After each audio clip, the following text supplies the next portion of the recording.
Lei nº 9.784, de 29 de janeiro de 1999, vide Decreto nº 10.882, de 2021, regula o processo administrativo no âmbito da Administração Pública Federal. O Presidente da República faço saber que o Congresso Nacional decreta e eu sanciono a seguinte lei.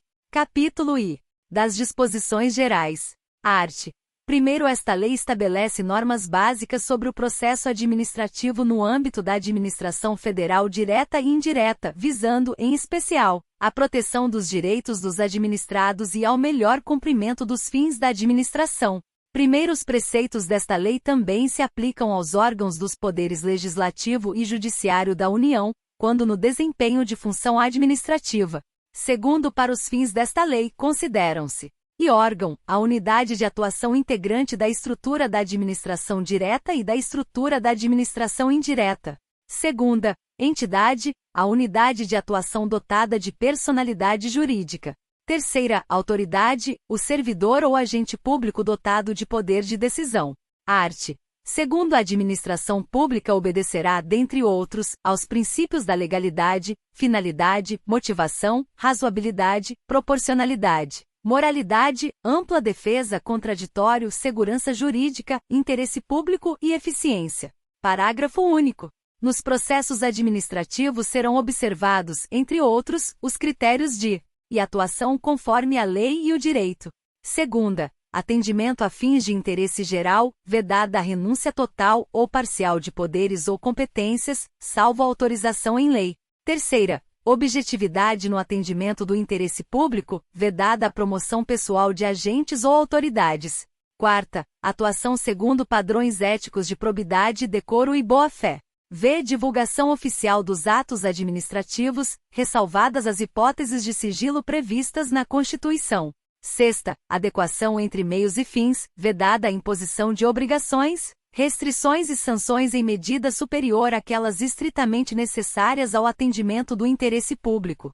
Sétima, indicação dos pressupostos de fato e de direito que determinarem a decisão. Oitava, observância das formalidades essenciais à garantia dos direitos dos administrados. Nona, adoção de formas simples, suficientes para propiciar adequado grau de certeza, segurança e respeito aos direitos dos administrados.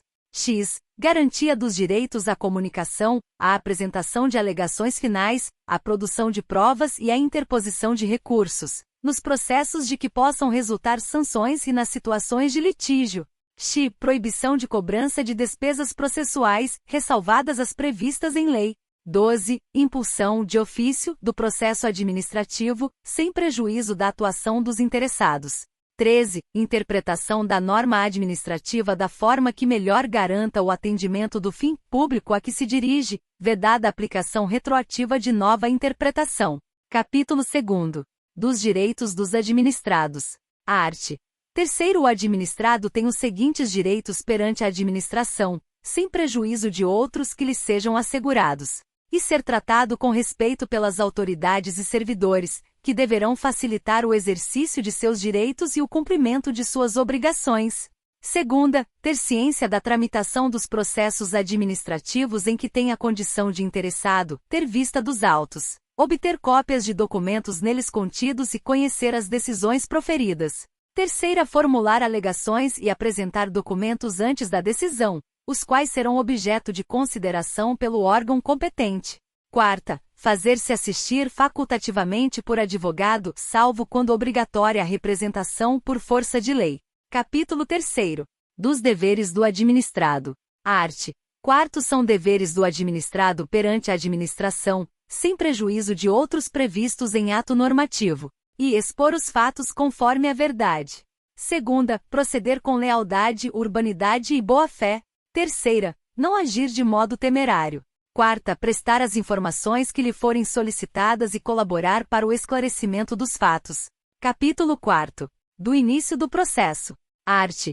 5º, o processo administrativo pode iniciar-se de ofício ou a pedido de interessado. Art. 6º, o requerimento inicial do interessado, salvo casos em que for admitida solicitação oral, deve ser formulado por escrito e conter os seguintes dados: e órgão ou autoridade administrativa a que se dirige. Segunda, identificação do interessado ou de quem o represente. Terceira, domicílio do requerente ou local para recebimento de comunicações. Quarta, formulação do pedido, com exposição dos fatos e de seus fundamentos. V. Data e assinatura do requerente ou de seu representante. Parágrafo único. É vedada à administração a recusa imotivada de recebimento de documentos, devendo o servidor orientar o interessado quanto ao suprimento de eventuais falhas. Art. 7. Os órgãos e entidades administrativas deverão elaborar modelos ou formulários padronizados para assuntos que importem pretensões equivalentes. Art. 8. Quando os pedidos de uma pluralidade de interessados tiverem conteúdo e fundamentos idênticos, poderão ser formulados em um único requerimento, salvo preceito legal em contrário. Capítulo V. Dos interessados. Art. 9. São legitimados como interessados no processo administrativo, e pessoas físicas ou jurídicas que o iniciem como titulares de direitos ou interesses individuais ou no exercício do direito de representação. Segunda, aqueles que, sem terem iniciado o processo, têm direitos ou interesses que possam ser afetados pela decisão a ser adotada. Terceira, as organizações e associações representativas, no tocante a direitos e interesses coletivos. Quarta, as pessoas ou as associações legalmente constituídas quanto a direitos ou interesses difusos.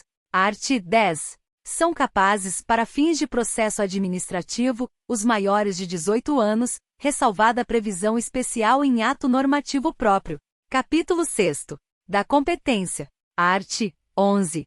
A competência é irrenunciável e se exerce pelos órgãos administrativos a que foi atribuída como própria, salvo os casos de delegação e avocação legalmente admitidos.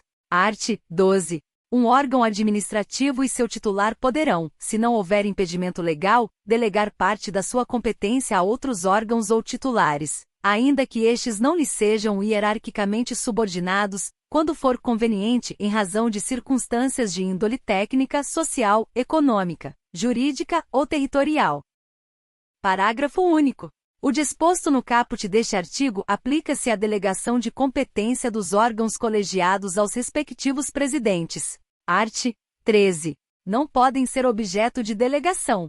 E a edição de atos de caráter normativo. Segunda, a decisão de recursos administrativos. Terceira, as matérias de competência exclusiva do órgão ou autoridade. Art. 14. O ato de delegação e sua revogação deverão ser publicados no meio oficial. Primeiro, o ato de delegação especificará as matérias e poderes transferidos, os limites da atuação do delegado, a duração e os objetivos da delegação e o recurso cabível, podendo conter ressalva de exercício da atribuição delegada. Segundo, o ato de delegação é revogável a qualquer tempo pela autoridade delegante. Terceiro, as decisões adotadas por delegação devem mencionar explicitamente esta qualidade e considerar-se-ão editadas pelo delegado. Art. 15. Será permitida, em caráter excepcional e por motivos relevantes devidamente justificados, a avocação temporária de competência atribuída a órgão hierarquicamente inferior. Art. 16. Os órgãos e entidades administrativas divulgarão publicamente os locais das respectivas sedes e, quando conveniente, a unidade fundacional competente em matéria de interesse especial. Art. 17. Inexistindo competência legal específica, o processo administrativo deverá ser iniciado perante a autoridade de menor grau hierárquico para decidir. Capítulo 7. Dos impedimentos e da suspeição. Art. 18. É impedido de atuar em processo administrativo o servidor ou autoridade que e tenha interesse direto ou indireto na matéria. Segunda, tenha participado ou venha a participar como perito, testemunha ou representante, ou se tais situações ocorrem quanto ao cônjuge, companheiro ou parente e afins até o terceiro grau. Terceira, esteja litigando judicial ou administrativamente com o interessado ou respectivo cônjuge ou companheiro. Art. 19. A autoridade ou servidor que incorrer em impedimento deve comunicar o fato à autoridade competente, abstendo-se de atuar. Parágrafo único. A omissão do dever de comunicar o impedimento constitui falta grave para efeitos disciplinares. Art. 20. Pode ser arguida a suspeição de autoridade ou servidor que tenha amizade íntima ou inimizade notória com algum dos interessados ou com os respectivos cônjuges, companheiros, parentes e afins até o terceiro grau. Art. 21. O indeferimento de alegação de suspeição poderá ser objeto de recurso, sem efeito suspensivo. Capítulo 8º. Da forma, tempo e lugar dos atos do processo. Art. 22. Os atos do processo administrativo não dependem de forma determinada senão quando a lei expressamente a exigir. Primeiro, os atos do processo devem ser produzidos por escrito, em vernáculo, com a data e o local de sua realização e a assinatura da autoridade responsável. Segundo, salvo imposição legal, o reconhecimento de firma somente será exigido quando houver dúvida de autenticidade. Terceiro, a autenticação de documentos exigidos em cópia poderá ser feita pelo órgão administrativo. Quarto, o processo deverá ter suas páginas numeradas sequencialmente e rubricadas. Art. 23. Os atos do processo devem realizar-se em dias úteis, no horário normal de funcionamento da repartição na qual tramitar o processo. Parágrafo único. Serão concluídos depois do horário normal os atos já iniciados, cujo adiamento prejudique o curso regular do procedimento ou cause dano ao interessado ou à administração. Art. 24. Inexistindo disposição específica, os atos do órgão ou autoridade responsável pelo processo e dos administrados que dele participem devem ser praticados no prazo de 5 dias, salvo motivo de força maior. Parágrafo único. O prazo previsto neste artigo pode ser dilatado até o dobro, mediante comprovada justificação. Art. 25. Os atos do processo devem realizar-se preferencialmente na sede do órgão, cientificando-se o interessado se outro for o local de realização. Capítulo 9. Da comunicação dos atos. Art. 26. O órgão competente perante o qual tramita o processo administrativo determinará a intimação do interessado para a ciência de decisão ou a efetivação de diligências. Primeiro, a intimação deverá conter identificação do intimado e nome do órgão ou entidade administrativa. Segunda, finalidade da intimação.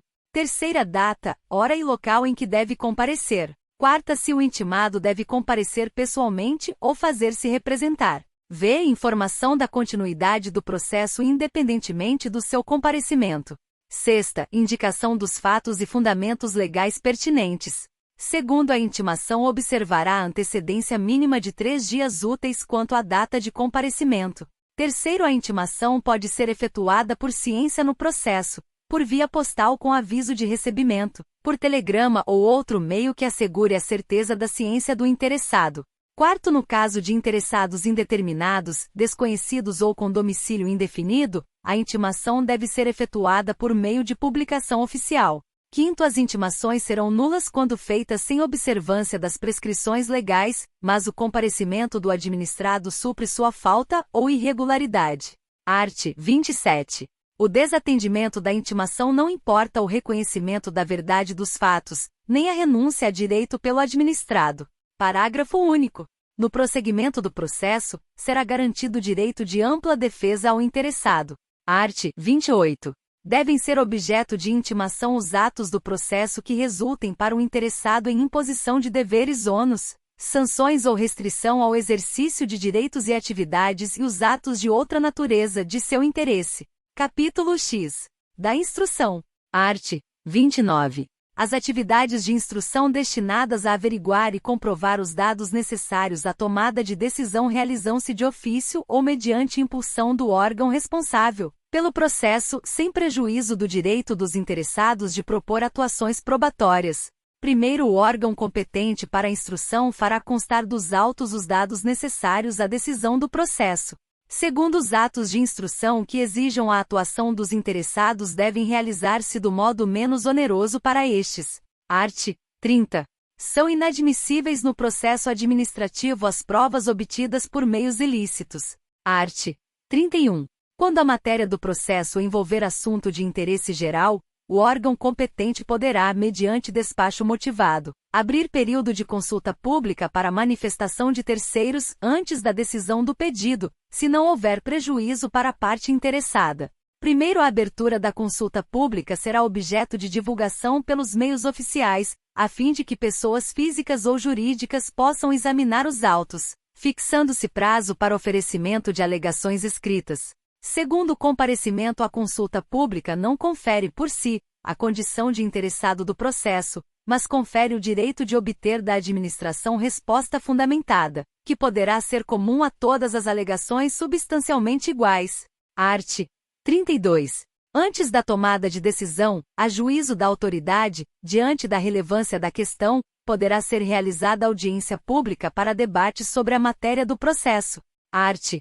33. Os órgãos e entidades administrativas, em matéria relevante, poderão estabelecer outros meios de participação de administrados, diretamente ou por meio de organizações e associações legalmente reconhecidas. Art. 34. Os resultados da consulta e audiência pública e de outros meios de participação de administrados deverão ser apresentados com a indicação do procedimento adotado. Art. 35. Quando necessária a instrução do processo, a audiência de outros órgãos ou entidades administrativas poderá ser realizada em reunião conjunta, com a participação de titulares ou representantes dos órgãos competentes, lavrando-se a respectiva ata a ser juntada aos autos. Art. 36. Cabe ao interessado a prova dos fatos que tem alegado, sem prejuízo do dever atribuído ao órgão competente para a instrução e do disposto no artigo 37 desta lei. Art. 37. Quando o interessado declarar que fatos e dados estão registrados em documentos existentes na própria administração responsável pelo processo ou em outro órgão administrativo, o órgão competente para a instrução proverá, de ofício, a obtenção dos documentos ou das respectivas cópias. Art. 38. O interessado poderá, na fase instrutória e antes da tomada da decisão, juntar documentos e pareceres, requerer diligências e perícias, bem como aduzir alegações referentes à matéria objeto do processo. Primeiros elementos probatórios deverão ser considerados na motivação do relatório e da decisão. Segundo, somente poderão ser recusadas, mediante decisão fundamentada, as provas propostas pelos interessados quando sejam ilícitas, impertinentes, desnecessárias ou protelatórias. Art. 39. Quando for necessária a prestação de informações ou a apresentação de provas pelos interessados ou terceiros, serão expedidas intimações para esse fim, mencionando-se data, prazo, forma e condições de atendimento. Parágrafo único. Não sendo atendida a intimação, poderá o órgão competente, se entender relevante a matéria, suprir de ofício a omissão, não se eximindo de proferir a decisão. Art. 40. Quando dados, atuações ou documentos solicitados ao interessado forem necessários à apreciação de pedido formulado, o não atendimento no prazo fixado pela administração para a respectiva apresentação implicará arquivamento do processo. Art. 41. Os interessados serão intimados de prova ou diligência ordenada com antecedência mínima de 3 dias úteis, mencionando-se data, hora e local de realização. Art. 42. Quando deva ser obrigatoriamente ouvido um órgão consultivo, o parecer deverá ser emitido no prazo máximo de 15 dias, salvo norma especial ou comprovada necessidade de maior prazo. Primeiro, se um parecer obrigatório e vinculante deixar de ser emitido no prazo fixado, o processo não terá seguimento até a respectiva apresentação, responsabilizando-se quem der causa ao atraso. Segundo, se um parecer obrigatório e não vinculante deixar de ser emitido no prazo fixado, o processo poderá ter prosseguimento e ser decidido com sua dispensa, sem prejuízo da responsabilidade de quem se omitiu no atendimento. Art. 43. Quando por disposição de ato normativo devam ser previamente obtidos laudos técnicos de órgãos administrativos e estes não cumprirem o encargo no prazo assinalado, o órgão responsável pela instrução deverá solicitar laudo técnico de outro órgão dotado de qualificação e capacidade técnica equivalentes. Art. 44. Encerrada a instrução, o interessado terá o direito de manifestar-se no prazo máximo de 10 dias, salvo se outro prazo for legalmente fixado. Art. 45. Em caso de risco iminente, a administração pública poderá motivadamente adotar providências acauteladoras sem a prévia manifestação do interessado.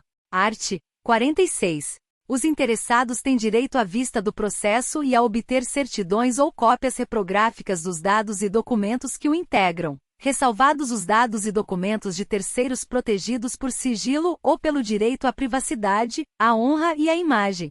Art. 47. O órgão de instrução que não for competente para emitir a decisão final elaborará relatório indicando o pedido inicial, o conteúdo das fases do procedimento e formulará proposta de decisão, objetivamente justificada, encaminhando o processo à autoridade competente.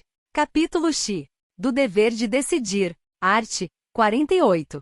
A administração tem o dever de explicitamente emitir decisão nos processos administrativos e sobre solicitações ou reclamações, em matéria de sua competência. Art. 49. Concluída a instrução de processo administrativo, a administração tem o prazo de até 30 dias para decidir, salvo prorrogação por igual período expressamente motivada. Capítulo X.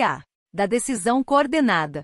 Artigo 49-A. No âmbito da administração pública federal, as decisões administrativas que exijam a participação de três ou mais setores, órgãos ou entidades poderão ser tomadas mediante decisão coordenada sempre que e for justificável pela relevância da matéria e, segunda, houver discordância que prejudique a celeridade do processo administrativo decisório. Primeiro, para os fins desta lei, considera-se decisão coordenada a instância de natureza interinstitucional ou intersetorial que atua de forma compartilhada com a finalidade de simplificar o processo administrativo mediante participação concomitante de todas as autoridades e agentes decisórios e dos responsáveis pela instrução técnico-jurídica, observada a natureza do objeto e a compatibilidade do procedimento e de sua formalização com a legislação pertinente. Quarto, a decisão coordenada não exclui a responsabilidade originária de cada órgão ou autoridade envolvida. Quinto, a decisão coordenada obedecerá aos princípios da legalidade, da eficiência e da transparência com utilização, sempre que necessário, da simplificação do procedimento e da concentração das instâncias decisórias. Sexto, não se aplica a decisão coordenada aos processos administrativos e de licitação. Segunda, relacionados ao poder sancionador, ou terceira, em que estejam envolvidas autoridades de poderes distintos. Artigo 49-B. Poderão habilitar-se a participar da decisão coordenada na qualidade de ouvintes, os interessados de que trata o artigo 9º desta lei. Parágrafo único. A participação na reunião, que poderá incluir direito à voz, será deferida por decisão irrecorrível da autoridade responsável pela convocação da decisão coordenada. Artigo 49-D. Os participantes da decisão coordenada deverão ser intimados na forma do artigo 26 desta lei. Artigo 49-E. Cada órgão ou entidade participante é responsável pela elaboração de documento específico sobre o tema atinente à respectiva competência, a fim de subsidiar os trabalhos e integrar o processo da decisão coordenada. Parágrafo único. O documento previsto no caput deste artigo abordará a questão objeto da decisão coordenada e eventuais precedentes. Artigo 49-F. Eventual dissenso na solução do objeto da decisão coordenada deverá ser manifestado durante as reuniões, de forma fundamentada, acompanhado das propostas de solução e de alteração necessárias para a resolução da questão. Parágrafo único.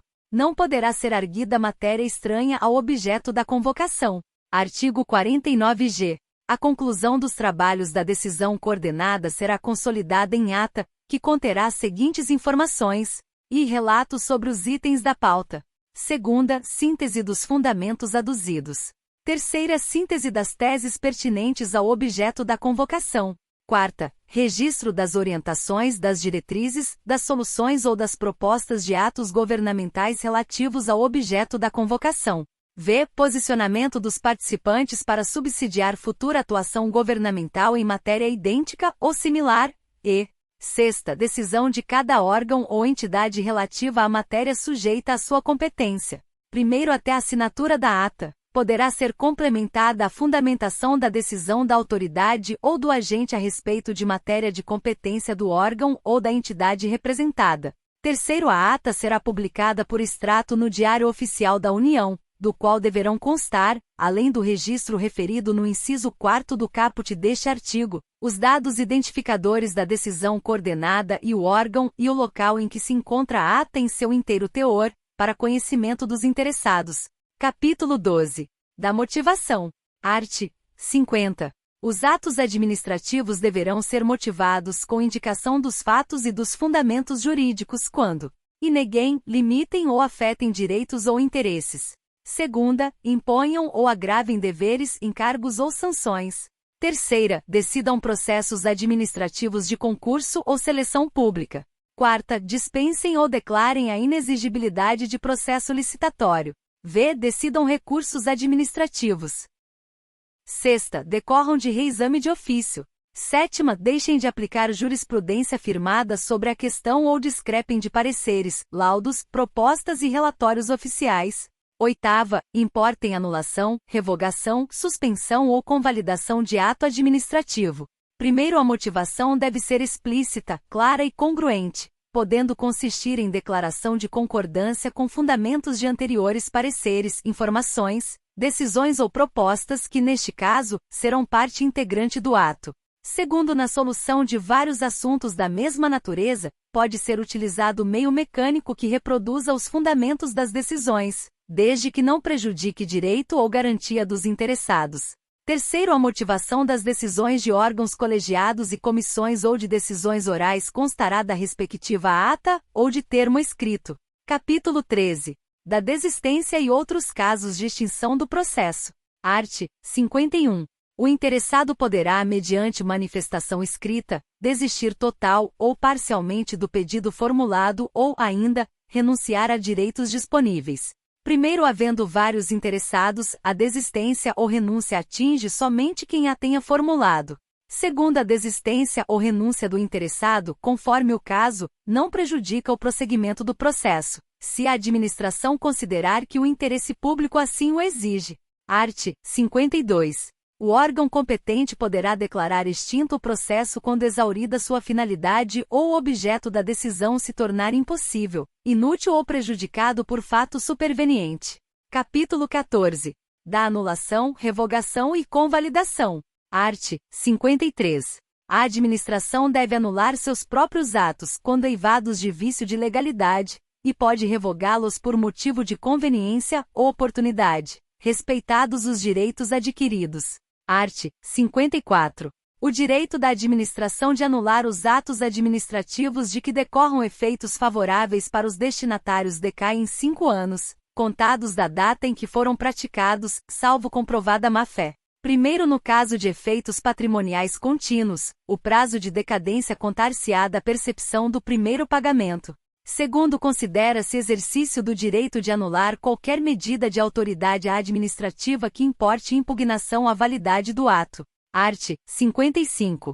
Em decisão na qual se evidencie não acarretarem lesão ao interesse público nem prejuízo a terceiros, os atos que apresentarem defeitos sanáveis poderão ser convalidados pela própria administração. Capítulo 15. Do recurso administrativo e da revisão.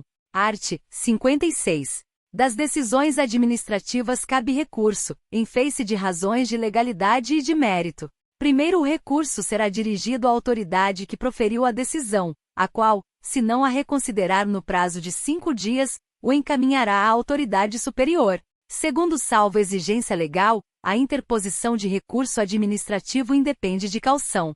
Terceiro, se o recorrente alegar que a decisão administrativa contraria enunciado da súmula vinculante, caberá à autoridade prolatora da decisão impugnada, se não a reconsiderar, explicitar, antes de encaminhar o recurso à autoridade superior, as razões da aplicabilidade ou inaplicabilidade da súmula conforme o caso. Art. 57. O recurso administrativo tramitará no máximo por 3 instâncias administrativas, salvo disposição legal diversa. Art. 58. Tem legitimidade para interpor recurso administrativo e os titulares de direitos e interesses que forem parte no processo. Segunda, aqueles cujos direitos ou interesses forem indiretamente afetados pela decisão recorrida. Terceira, as organizações e associações representativas, no tocante a direitos e interesses coletivos.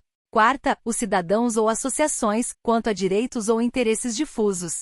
Art. 59. Salvo disposição legal específica, é de 10 dias o prazo para interposição de recurso administrativo, contado a partir da ciência ou divulgação oficial da decisão recorrida.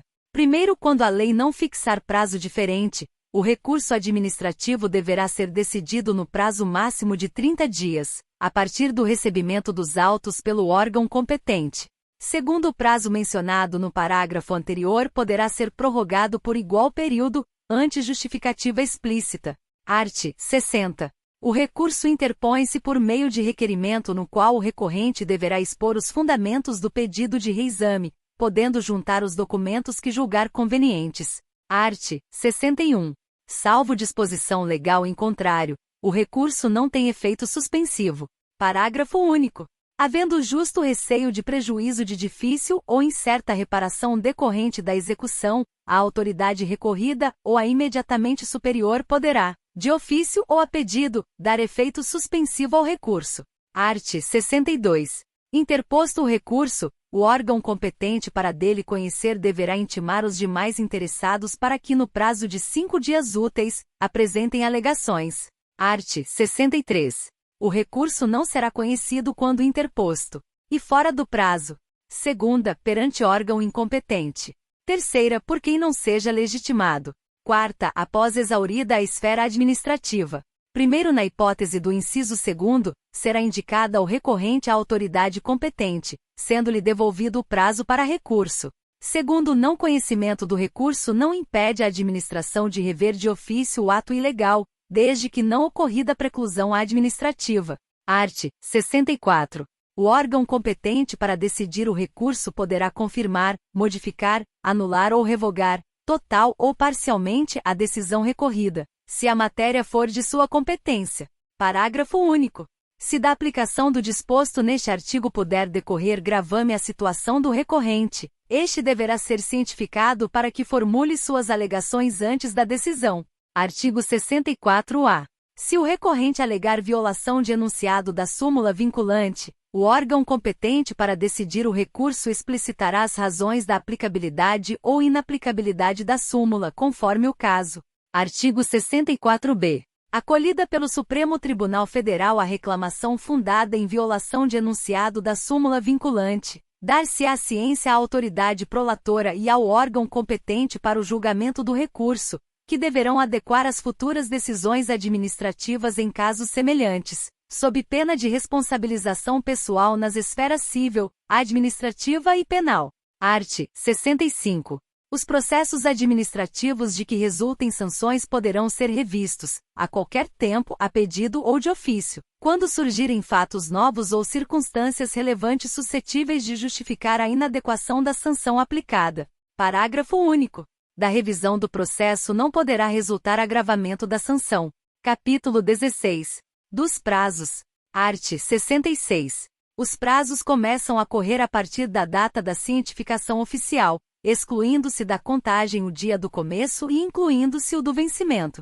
Primeiro considera-se prorrogado o prazo até o primeiro dia útil seguinte se o vencimento cair em dia em que não houver expediente ou este for encerrado antes da hora normal. Segundo, os prazos expressos em dias contam-se de modo contínuo. Terceiro, os prazos fixados em meses ou anos contam-se de data a data.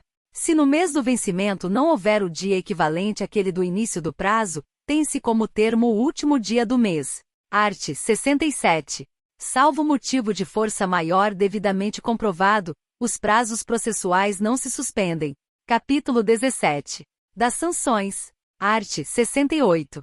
As sanções a serem aplicadas por autoridade competente terão natureza pecuniária ou consistirão em obrigação de fazer ou de não fazer, assegurado sempre o direito de defesa. Capítulo 18. Das disposições finais. Art. 69. Os processos administrativos específicos continuarão a reger-se por lei própria, aplicando-se-lhes apenas subsidiariamente os preceitos desta lei. Artigo 69-A. Terão prioridade na tramitação em qualquer órgão ou instância, os procedimentos administrativos em que figure como parte ou interessado, e pessoa com idade igual ou superior a 60 anos. Segunda, pessoa portadora de deficiência física ou mental. Quarta, pessoa portadora de tuberculose ativa, esclerose múltipla, neoplasia maligna, hanseníase, paralisia irreversível e incapacitante, cardiopatia grave, doença de Parkinson, espondiloartrose anquilosante, nefropatia grave, hepatopatia grave, estados avançados da doença de Paget, osteite deformante, contaminação por radiação, síndrome de imunodeficiência adquirida ou outra doença grave, com base em conclusão da medicina especializada, mesmo que a doença tenha sido contraída após o início do processo.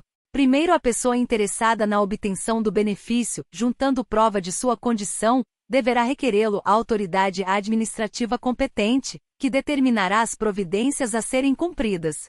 Segundo, deferida a prioridade, os autos receberão identificação própria que evidencie o regime de tramitação prioritária. Art. 70. Esta lei entra em vigor na data de sua publicação. Brasília, 29 de janeiro de 1999, 178º da Independência e 111º da República. Fernando Henrique Cardoso.